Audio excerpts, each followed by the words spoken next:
In this video, I'm going to be shooting the HW100 from Weihrauch alongside the S510R Ultimate Sporter from Arms. I want to figure out which one's best for my needs, and I want to figure out once and for all, does one outperform the other?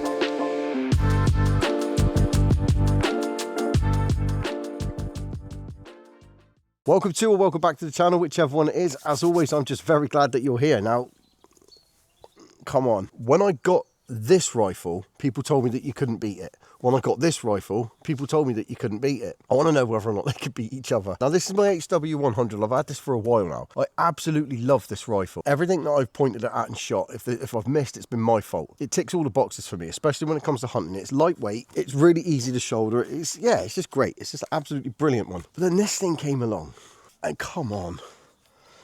It sort of knocked this one sideways for me a little bit. I've got to be completely honest. And this one I always thought was going to be the ultimate gun for me. What I want to do today is I want to shoot them both alongside each other, put them through the same tests. I want to try what they group like over short distances, over long distances. I've actually made a plan for this video as well. I don't normally make plans for videos. I show up with an idea and I make it up as I go along. But I do have a kind of a structure for this one. So it should be quite interesting. Brace yourselves, everyone. You'll notice there's no scope on this one, on the HW100. And the reason for that is the first one I'm going to test is the S510R, the Ultimate Sporter, with my Falcon on the top, because I love this scope. And I figured if I'm going to do it, I'll use it on this one, and then I'll do all the tests again with this one with the same scope. That's my plan. I'm at D-Range again today. Massive thank you to Darren at D-Range for having me back. It's a beautiful day. Hopefully I can do them both some justice. Hopefully there is no conclusion. That's what I'm hoping. I'm hoping that they're both great.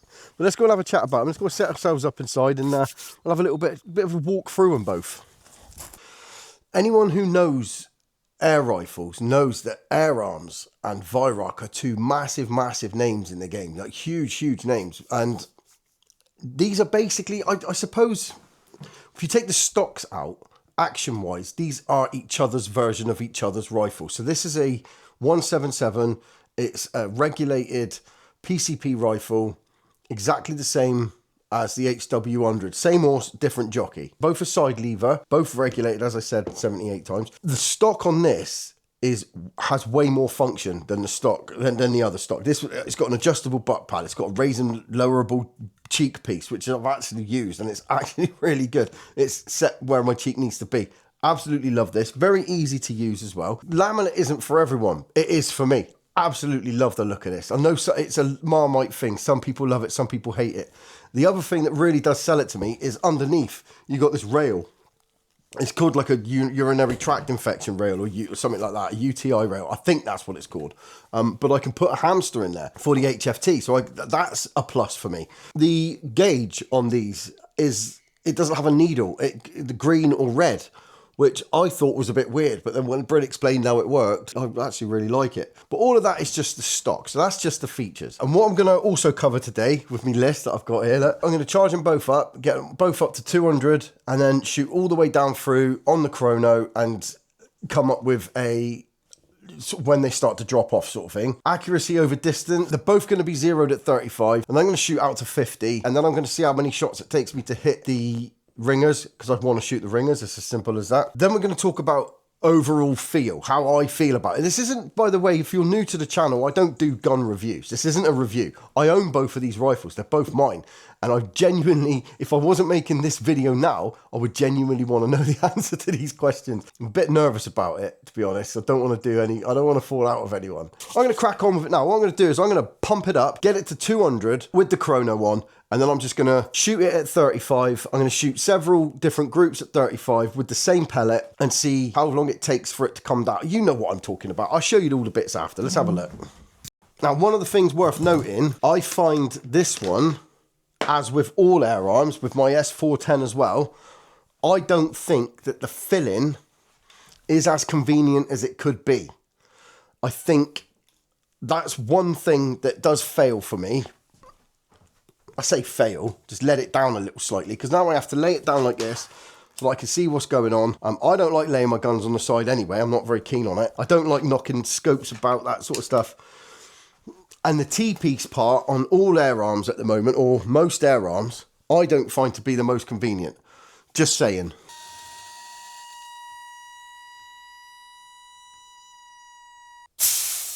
So those of you who don't know, the air arms T-piece filler, so it slots on and turns and it locks in place.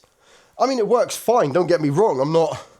It's not a deal breaker for me, but it's not as convenient as a probe, in my opinion, just saying. So we're at 200, and with no needle, as you can see, it just literally turns green. And I actually quite like that. I think that's quite funky. Go put this target up. So what I've done is I've got 9 little dots on there. Don't know, I genuinely have no idea how much it takes to shoot this all the way down till, I guess, failure point, when it stops being accurate. That's the plan. This is the 35 metre point. 25 metres is, everything should shoot well at 25 metres, I think. It's me that normally lets it down. 35 metres is kind of middle ground for where I'm going to be using it anyway, so we'll go with that. What I haven't been mentioning is the magazines on these. There's nothing difficult about it. You just literally drop your pellet in, spin it round. It self-indexes as with the S410, so that's pretty cool. You just drop your pellet in. One thing I will say is, if you, the last pellet that you put in can fall out. So I don't think there's a way of holding it in there unless you push it right down. No, so it falls in and it can fall out. That's the last pellet. So what I do is I hold it with my finger and then shove them in like that. But I mean, it's not a problem. They're very easy to load, is what I'm saying. There's no twisting anything or holding anything back. Very, very convenient. I'm using a backrest, which might be a little bit cheaty to some people. They might be like, oh, it's resting back. But I want to give it the fairest shake I can for both of them. I need it. And I've had a fair amount of coffee today. There is definitely going to be some caffeine jitters if I didn't have this. So let's give it a go.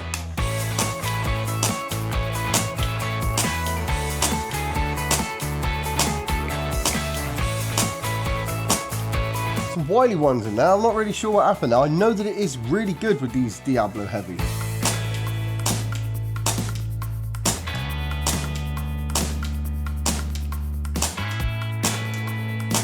Mag 3.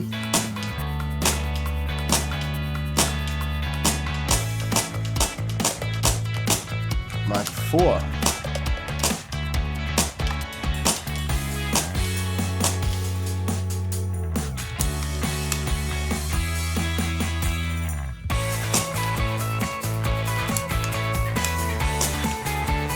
Right, so that's dropped now. I don't think that there's going to be anything left in the tank here. Right, that's down at 50. So I ain't going to go further than that. That's down at 50 bar, 8 magazines, 80 shots. But we'll talk about that in a second. So one thing I'll say about the S510R, I personally think that it can group better than that. I genuinely do think it can group better than that. Magazine's easy to load. There is a slight twang. Very, very slight twang. It's not a big one, but when you fire it, it goes boom slightly afterwards. Just being picky, just trying to be picky. So pinging sound, put that down here. So let's have a look here a minute. I'm interested in this now. Ah, you can see it as well. Look, at about 60, between 60 and 70 is where it started to drop off. I'll screenshot that and I will put that there. That's the chart view. So from shot number 1, it was 11 foot-pounds, stable all the way through. Maybe every now and then it went to 11.1, but it was 11 foot-pound very consistently with that heavy pellet. Then it went literally 64 was 11, then it's 10.9, 10.8, 10.7. So it started to drop off at literally shot 65. Started to drop off at shot 65. That's absolutely fine for me. 65 shots, 65 usable shots. I'm happy with that. Right, let's go and move that camera because I want to go and see what it's like at 50 meters now. Right, so what I'm going to try and do is, as you can see on that target, I've got a couple of little red dots there. So I'm going to put 10 on the left, 10 on the right. But what I really want to do is shoot. I don't know if you can see it, but I really want to be able to shoot the Lord of the Ringers, which is right the way back. It's as far back as it can go. I'll tell you what it is in a sec. One of the things I'll say about this is I love the first stage. It's a really, you can slam it right back before before the second stage, if that makes any sense. Like I could give it a definite pull before it goes, which I'm really keen on because I can start applying pressure.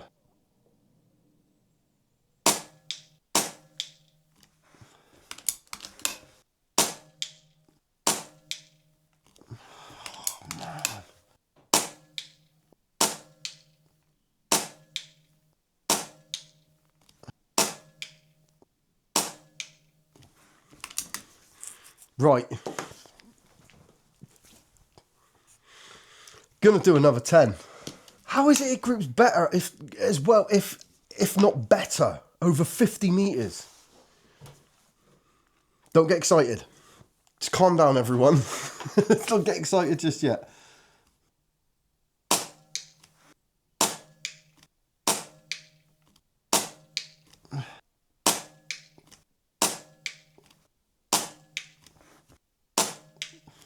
Few wayward ones on there, but I'm really not fussed. If you're not new to the channel, if you've watched this channel for a long time, you'll know how excited I get about shooting a bit further. That's bloody good. Very, very happy with that. Very happy indeed. Now, I've got that guy down there to shoot, but I don't think I'm going to bother.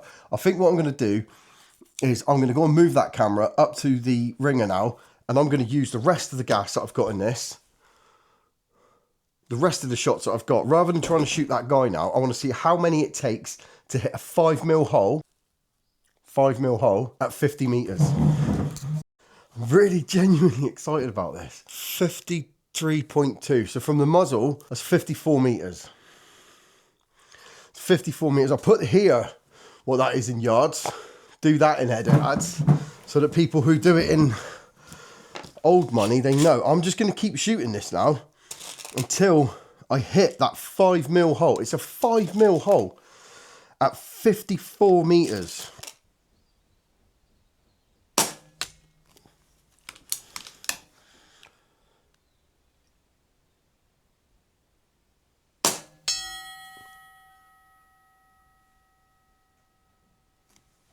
That was my second shot.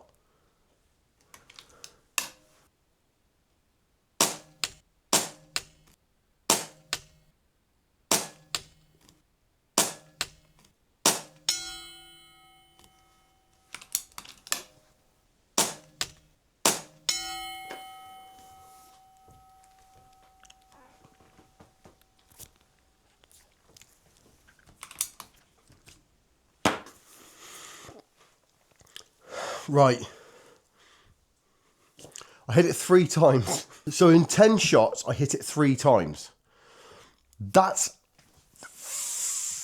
phenomenal.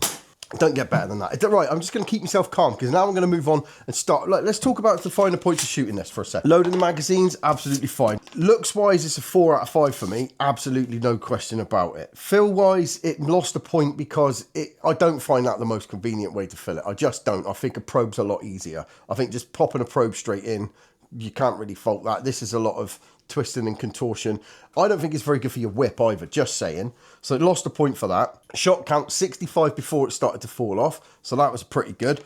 And as far as loading the magazines go, 4 out of 5 because the only one, it's just, you got to click it round. And that's that.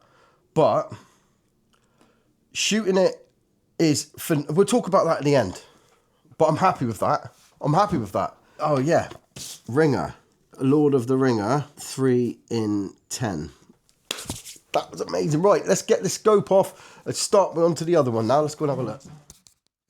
Right, so this for a long time has been my pride and joy. And as I've said in many, many other videos, it's not necessarily the gun that I prefer or my favourite gun. I love my 97. I got emotional ties with other guns. But when it comes to until I got this one, this was the best gun that I owned. It's usually got a digital scope on it because this is the one I actually take hunting. This is the Weihrauch HW100 and it's absolutely brilliant. It's second to, well, I don't know if it's second to none yet, but it's just a phenomenal rifle and I think it looks great with that Falcon scope on it. I really do wish that I had more of them so that I could put one on everything. So we're going to go straight in with how it looks. Now I bought a stock for this, a Mark Sanderson stock, and it looked absolutely fantastic. It looked beautiful. But function over form, I didn't enjoy taking it out in the field. This has been made to do a job and they're never aware of the job that it's been made to do. Now I can shoot thumb through, thumb up. I can shoot how I like with this one.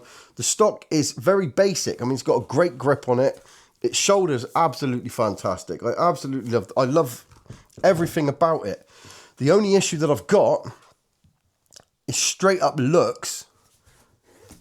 The Air Arms just beats it. And the only reason for that is the adjustable butt cheek, the cheek piece, the adjustable bits and pieces.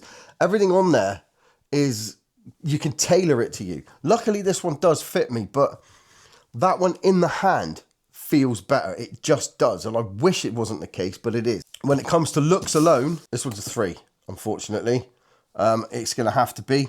And the only reason for that is that one's got a lot more going for it. And the grip on that one is, this one's, it's got a stippled grip on this, don't get me wrong, but that one's a little bit rougher, which I'm a big fan of. I like that rugged roughness, and it's also got some halfway up as well. This one hasn't. It does have that channel for your hand, but overall looks-wise, I mean, it looks great.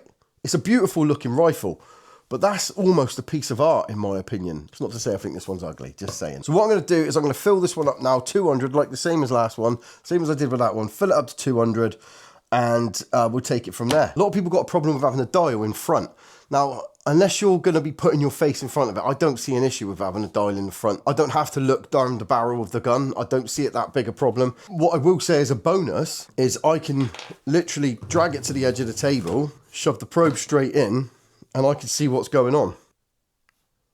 And that's 200. That for me is a lot easier. That's so much more convenient. And a lot of people do say about having them on the end, it's this, that, and the other.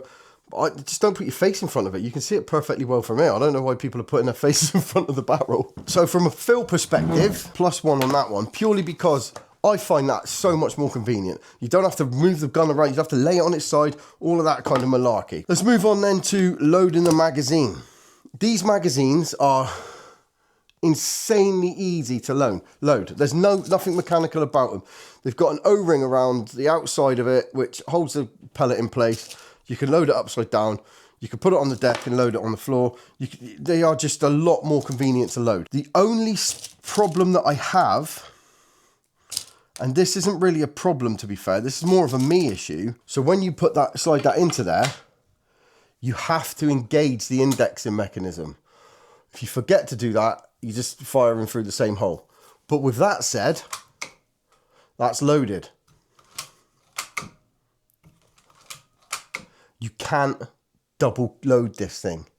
You just can't double load it. So when it comes to loading, it's a 5 out of 5 for me. I think that there's nothing better than this one. This one, from a loading standpoint, from a loading perspective, it doesn't get any easier than that. And as long as you remember to engage that, you can't double load it. It's brilliant. 14 shot magazine as well. Obviously, the more shots, the better. And just as a little side note, I get my little from Lockdown Leather Works. Big fan of that guy. One of the other bonuses about these as well, several videos ago now, a friend of mine, Mike, how's it going, Mike? He printed me a load of these off. Because of the simplicity of the design of these, 3D printed ones do actually work. Now, that's not to say that the metal ones aren't better. Of course they are. The designed ones, they are definitely better. But as spares, I always take them hunting with me now, every single time. They're always loaded. And then if I do happen to shoot X amount, if I do happen to shoot 28 shots, then I've got some spare. What I'm going to do now, put the chrono on and we'll do that all again. So I'm using Air Arms Diablo Fields. I know this one likes these. This is what I hunt with. Ironically, it likes the Air Arms better than the Air Arms does.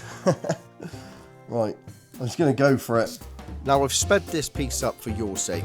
Not really that much dramatic or exciting happened. All I did was went through the entire shot cycle of the HW100 from a 200 bar fill all the way down to unusable shooting. Now one thing I did figure out was the shot count was a lot higher, but everything else I'll let video ads fill you in on. Cheers! Right, this isn't going to be very definitive. This is rubbish. So categorically taken 114 shots. This says that I've taken 64. And it says that it started falling off after 50 odd. So this isn't very definitive. This is rubbish. Absolute pantaloons. Right, the chrono was a waste of time. It only registered 63 shots. I didn't realise it was facing the wrong way, so the chrono's let me down. But it has physically started to fall off at 114 shots. So that's not bad. 114 shots. And we're on about 70 bar. So that's pretty good. I'm all right with that. Right, here we are then. What I figured out so far, we'll have a look at those two scorecards in a minute. We will have a look through those. I am going to still do this down here. I want to see what it's like over the 50 meters. So I'll put a couple of new dots up there. Let's see how it goes. Well, there goes the sticker.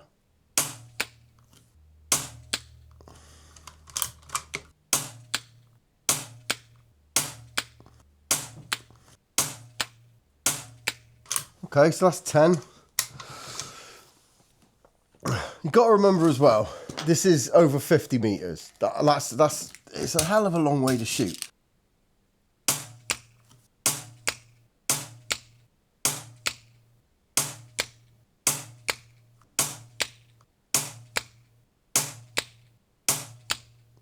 I don't think that's too bad. But the big test in it. Let's see if I've got 14 shots in this magazine. Let's see how many shots I can get on the ringer up there. I gotta go move the camera, but I gotta be honest, so far I'm underwhelmed. And that's really, it's bittersweet for me. We'll talk about it in a sec, but oh, come on. I'm gonna go move that camera a sec. Let's see how many times I can hit that 5mm hole at 54-ish meters.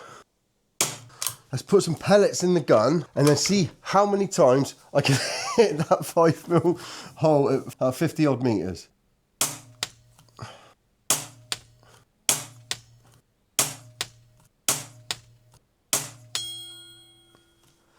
One, two,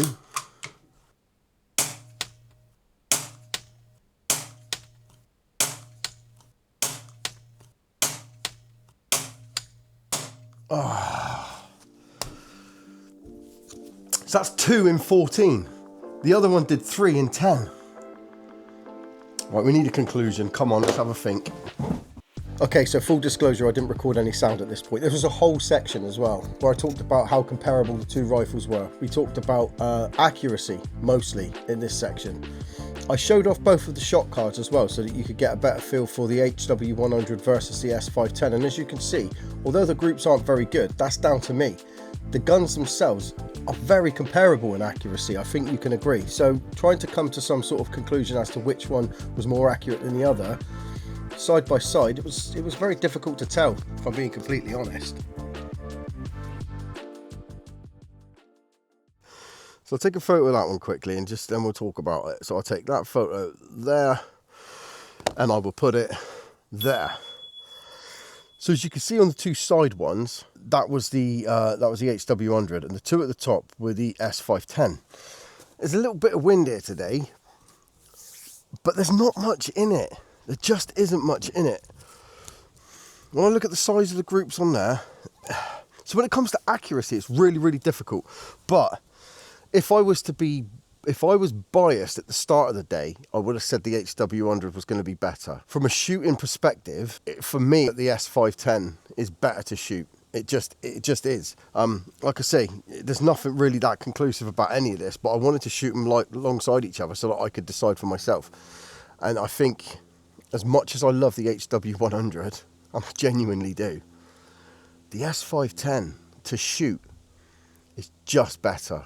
I wish it had the higher shot count like the HW100's got, but it's just better. I mean, even the trigger, the HW100 doesn't have the record trigger like they do on the Springers, and I actually think that the trigger on the S510 is superior. I just think it's a lot better to shoot. Now I could adjust this one, I suppose. There's bits I could do. I don't know. There was a part of me that wanted to finish the day off going, I knew it was going to be the HW100. It's just a better rifle. If I had to sell one, it unfortunately would be the HW100, which I didn't think I'd say. But it is what it is, isn't it? As always, a massive thank you to Darren at D-Range for letting me come back here today. I've figured some stuff out. It might not have been as conclusive as people would have wanted, but I'm not a gun testing person. I'm not a gun review person. I wanted to know, from my perspective, which one I preferred. And when it comes to shooting, it's the S510. It just is. That's not to say that the HW100 has got any faults whatsoever. It's a fantastic rifle, so please don't think that I'm picking a side. It's just, for me, for my needs, the S510, it just has the edge. But thank you very much for watching this video. I hope you've enjoyed it. As always, like and subscribe if you want to, but you don't have to. If you don't want to, it's up to you. It's your YouTube. You do whatever makes you happy. Whatever makes you happy, as always, makes me happy. Thanks for watching this video. See you in the next one. Take care. Cheers. Bye now.